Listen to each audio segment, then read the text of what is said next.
This is Smiles TV.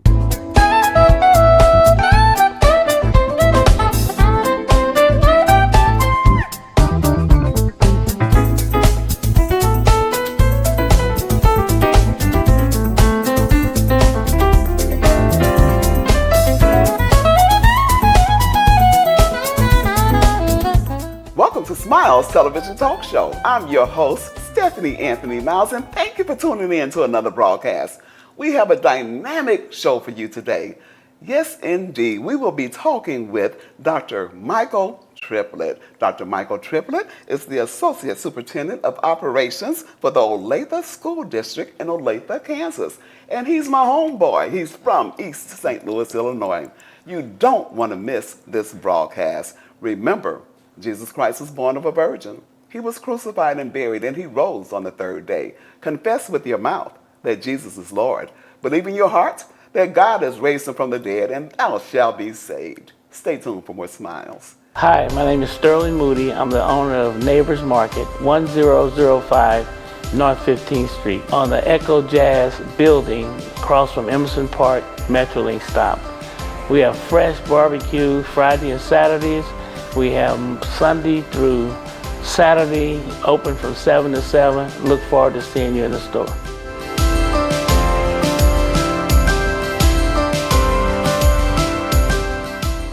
The enthusiastic, innovative, and transparent native of East St. Louis, Dr. Triplett is an educator committed to excellence. And with great humility, he models servant leadership. Dr. Triplett earned a doctorate in philosophy and educational leadership from Capella University and holds numerous other degrees. Known as a school turnaround specialist while serving as program director at the Innovative Concept Academy and principal of Charles Summer High School in Missouri, Dr. Triplett increased the student attendance rate by more than 50% and decreased the out-of-school suspensions by over 100%. Dr. Triplett's unique swag has enabled him to reach youth who would otherwise become lost in the system. His success has garnered the attention of many local and national media outlets, including being featured on Tavis Smiley's special, School to Prison Pipeline. Dr. Triplett is a man on fire who has an established reputation for lifting as he climbs. His motto is, it takes street sense, common sense, and academic sense to make sense. Because if you can't reach them, you can't teach them. Character, but brilliant. He's the kind of person that he's strong and he's direct, but he also has a good sense of humor. No nonsense, straight to the point, from the streets, but very educated. Academy with Dr. Triplett would be just laughter all day long. And he definitely puts his students, his staff, the administration, and himself before anybody else. So and he's like does the best of both worlds. He's like that father figure to them, so they feel comfortable enough to open up to him, but also they know that he don't play around.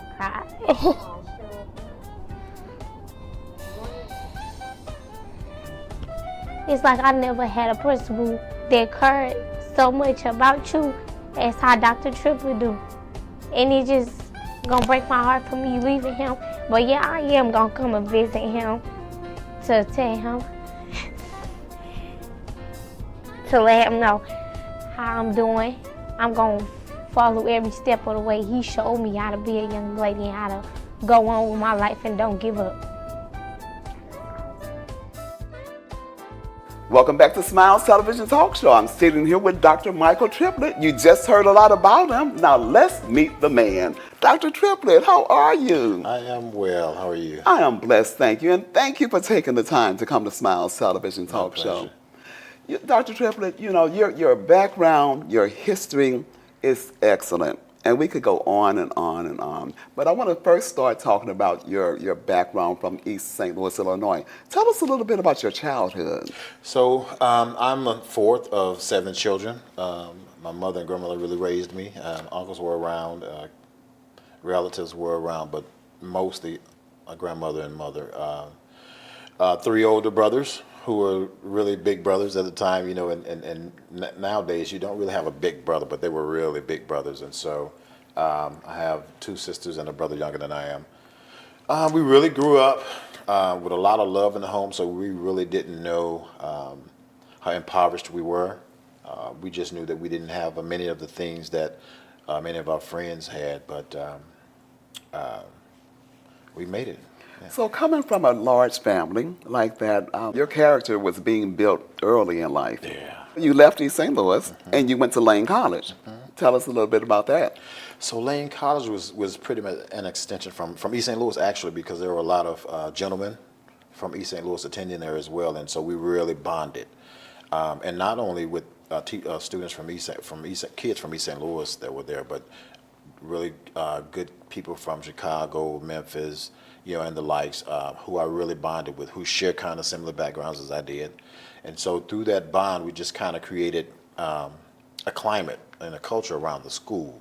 And so all of us, Lane College was really a real close-knit brother-sisterhood kind of thing, with the adults being, mentors and coaches, if you will. And so they kind of really, the numbers were small enough to where all of the staff knew the students. We weren't numbers. So they were really, really interested in us and took interest in us.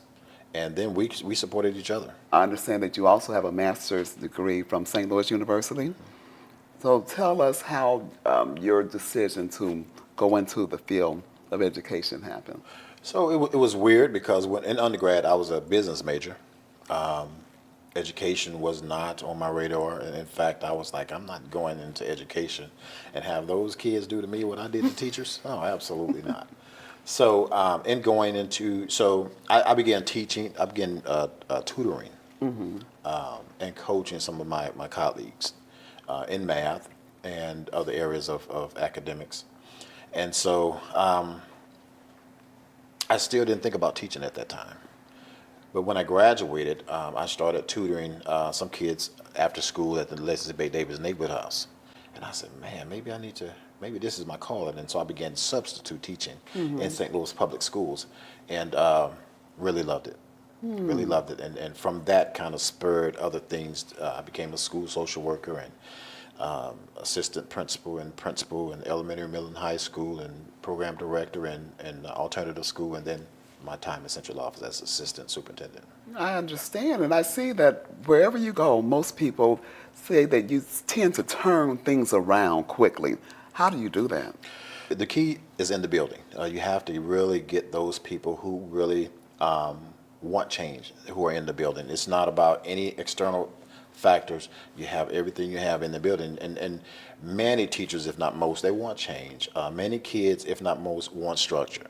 And so you just kind of team up with those power players of teachers and other administrators who want change and who are ready for change, and those students who want change and who are ready for change, and listen to them. Their voice counts. Their voices should be in your vision statement. All stakeholders' voices should be in your vision statement. They should be in you should feel their voices in the hallways, right? And so once you get all of their buy-in and everyone's agreeing to everything, and then that check and balance is in the system, and the check and balance is within each other. And so you get all of that, and all I do is maintain it. I understand. So let's talk about this quote. It takes street sense, common sense, and academic sense to make sense. Because if you can't reach them, you can't teach them.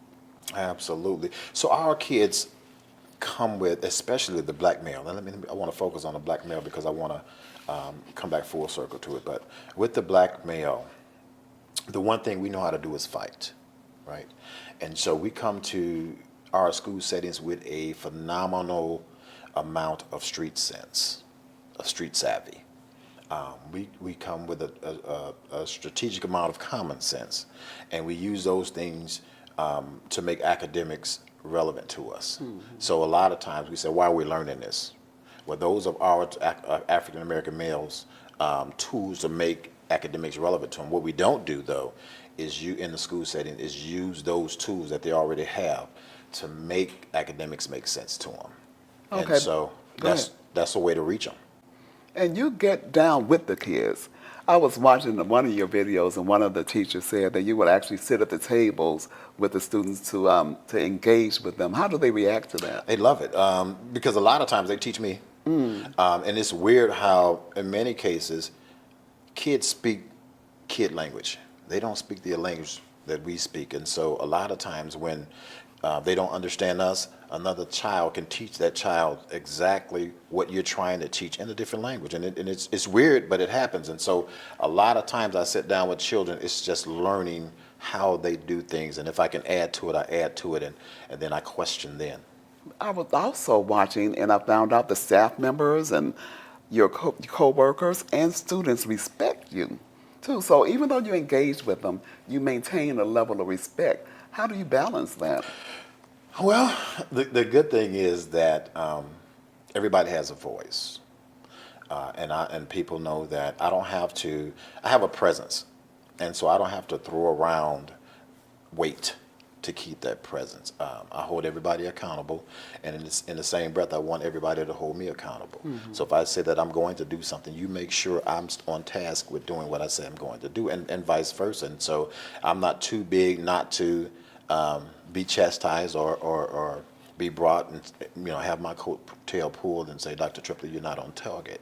I think a lot of people respect the fact that I can be that kind of a leader who leads from the back, and I don't have to lead from the front. Give me an example of a student's life that you know that you have changed and had a great impact on. One student I could really think about is a student named Daje Shelton. Daje was a really troubled girl. Mother's phenomenal. Her mother is a real phenomenal resource. She's really open to receiving help for Daje. And Daje really had a really troubled background. When Daje came, she was attending Northwest High School in St. Louis, public schools, and she somehow ended up in ICA at the alternative setting. And so Daje really was not encouraged. In fact, she was discouraged many times because of the whole stigmatism around alternative schools. And so she just had this mindset that she didn't want to really graduate or do anything or make anything out of her life. And so the whole school really rallied around Daje and trying to push her. In Daje's senior year, she was 12 credits shy of graduating. And so the academic team and myself and talking with Daje and her mother really put her on a path to create some avenues so that she can recoup those credits faster and graduate on time. And in fact, a movie, I believe she was in the movie documentary called To Akeem or For Akeem or something. I remember that movie. Yeah. So it was about her, and that was actually Daje and Daje's mom in that movie. Wow. And she really did a turnaround at the last minute. I mean, we would go over to her house and tutor her, and she would come into schools on Sundays. The movie did a really good job, but it didn't do a justice of what actually occurred. I think the movie did a phenomenal job, but it actually didn't do justice because Daje really, really went through a lot and did a lot of things to turn herself around, even coming to school on Sundays, and staff would volunteer and come and keep her, babysit her child in the office while she go through what she needed to go through, get her lessons done. And so it's a lot of people poured into one person, and not just Daje, but we did the same thing for many kids who needed it. No money, teachers weren't being paid, but they would come and volunteer on a volunteer basis. And so it just took that kind of thing. I was having, even in an alternative school where kids were last chance, I would give them Sunday school or Saturday school. You come there and you sit down and you get some lessons done, and I would take my time and throughout the day and come back. How excellent is that? Tell you what, we need to take a quick break, and we're going to come back, and I want to talk about mentors in motion and do right swag. Okay? Don't go away. We'll be right back with more Smiles. When you visit Big Mama's in East St. Louis, Illinois, located at 5900 St. Clair Avenue, you will need a fork and a bib. Big Mama's is known for their barbecue, cakes, excellent service, and giving back to the community. Call in, eat in, drive through, carry out, order for your office. You can call Big Mama's at 618-398-8950 or visit 5900 St. Clair Avenue in East St. Louis, Illinois. Welcome back to Smiles TV. I'm talking with Dr. Michael Triplett, who is the Assistant Superintendent of Operations for Olathe Schools in Olathe, Kansas. We were talking about a documentary, and I cut you off, I believe, in that conversation, you can elaborate a little bit more about that documentary. And so it was just a documentary about Dajay Shelton's life, and it was supposed to be about the school, which was the Innovative Concept Academy, but they saw something in Dajay that we really wanted to hone in on, and so they did a documentary on her, and it turned out to be a really amazing documentary. Tell me about that academy. The Innovative Concept Academy was started by Judge Jimmy Edwards, and it was for those students who for all intended purposes were expelled from traditional high schools or middle schools. And so he gave birth to this notion around, hey, we need to get these kids ready back to be reinstituted back into the schools. And so many kids come to the Innovative Concept Academy and do not want to leave. It's just a lot of resources within the school. Judge Jimmy Edwards did a phenomenal job with partnershiping with other entities to create ways so these kids can be successful and be ready to go back into either the workforce or their traditional school settings. So you guys did such an excellent job that Tavis Smiley paid a visit to the school. What was that like?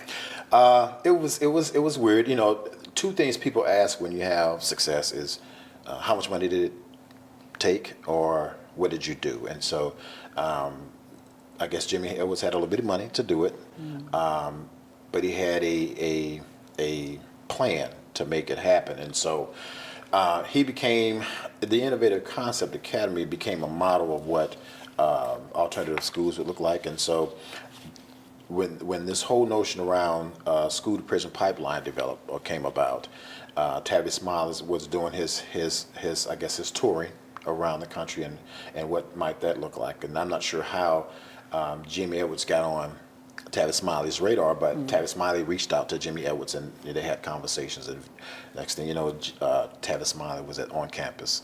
Oh, excellent. I want to take a little break and show a clip from that interview with Tavis Smiley. Take a look at this. Last year, you were the principal at a traditional high school. Absolutely. And now you're principal here at this alternative program high school.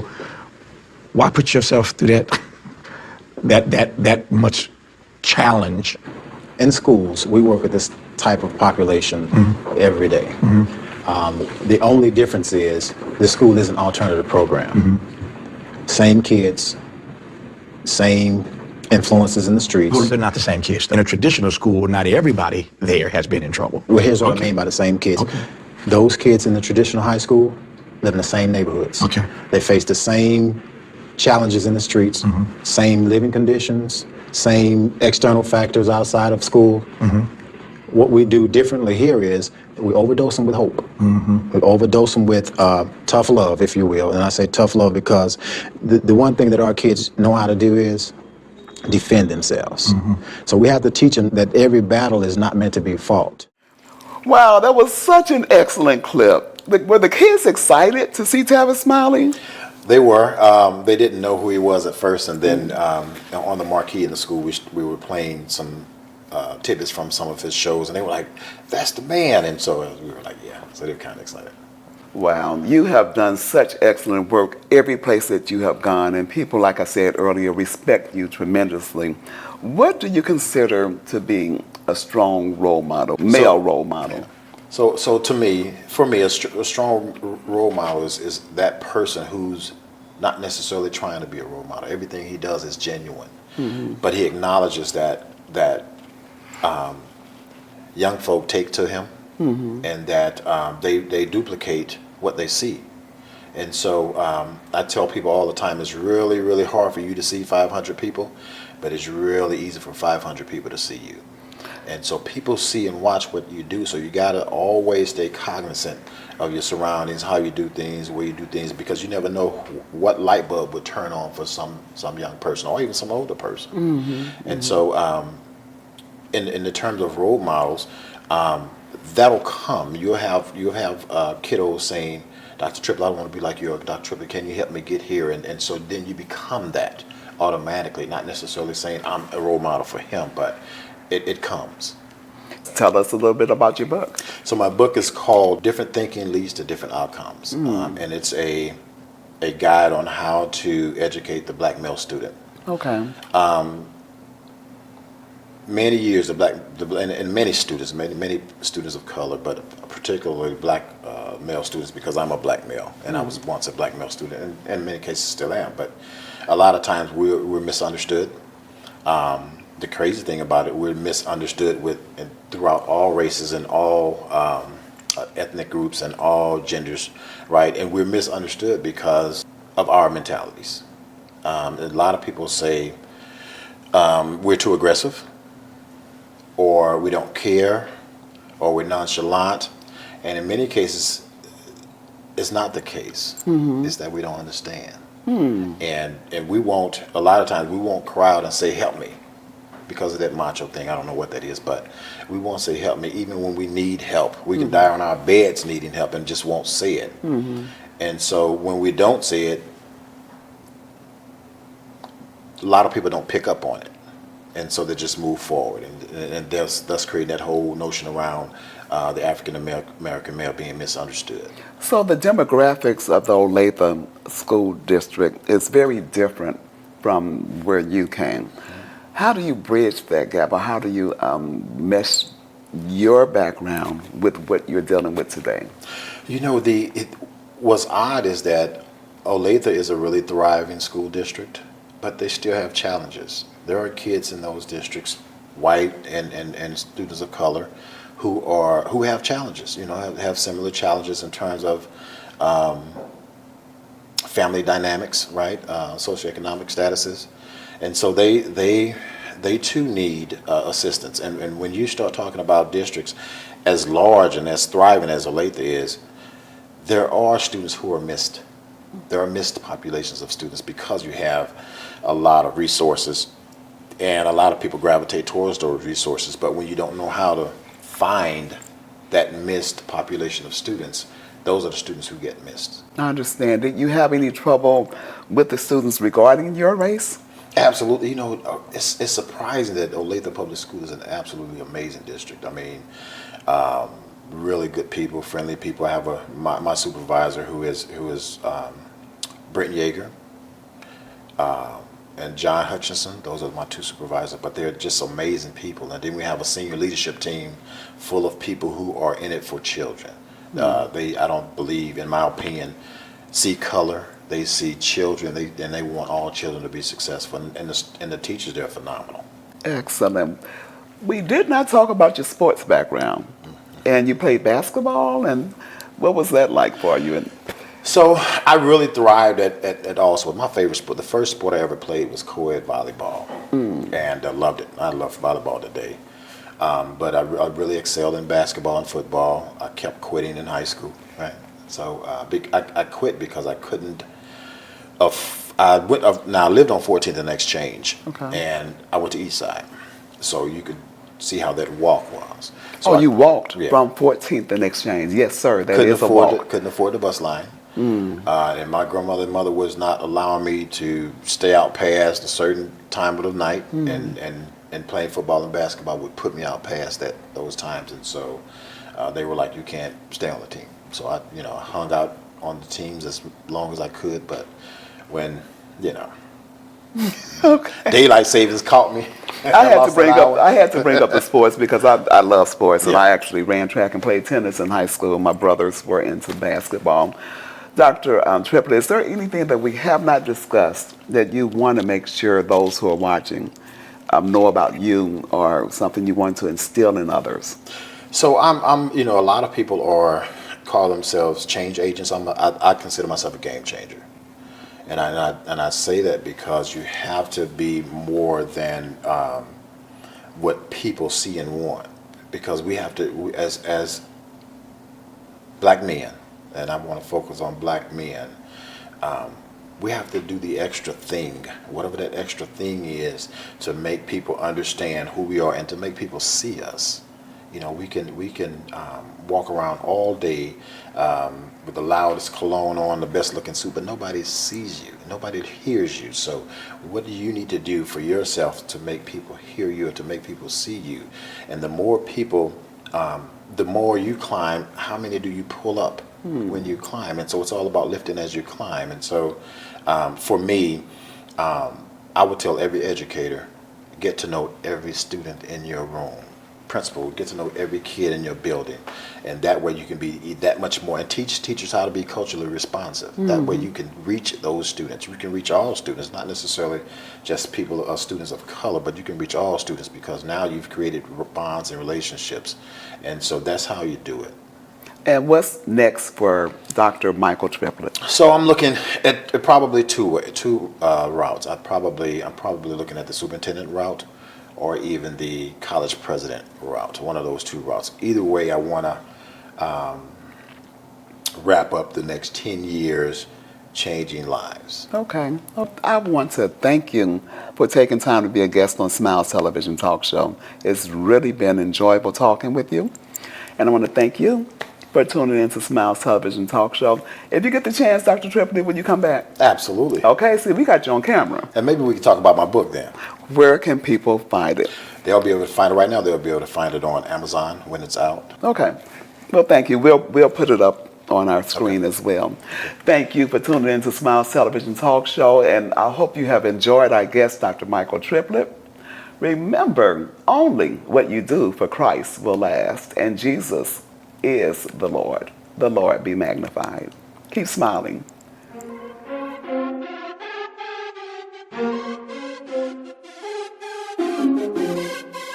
Dr. Tripplett's in position, please let me explain. About to captivate your mind, are you ready for change? See, I was born in East St. Louis, I'm a project baby. For me to make it out my city, yeah, this was amazing. But what I've learned is what my students do, they persevere. So here's an open invitation, let us commandeer.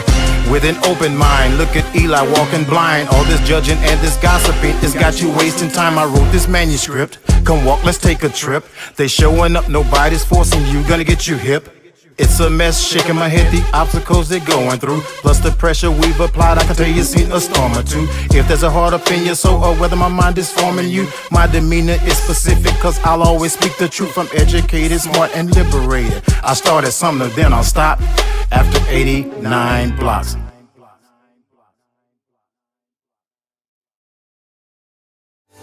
IDEX Media does a lot. From IDEX Photography to IDEX Films. We help create forever memories and forever impressions.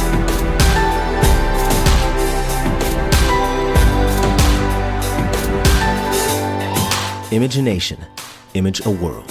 IDEX Media. Awesome sauce. Yeah, baby. If you have an interest in being a guest on Smiles Television Talk Show, or if you have any show ideas, contact Stephanie Anthony Miles at SmilesTV777@gmail.com. You may also call 618-741-3770. Tell your friends to subscribe to the Smiles YouTube channel. Let Smiles TV increase your reach. Remember, you look better with smiles.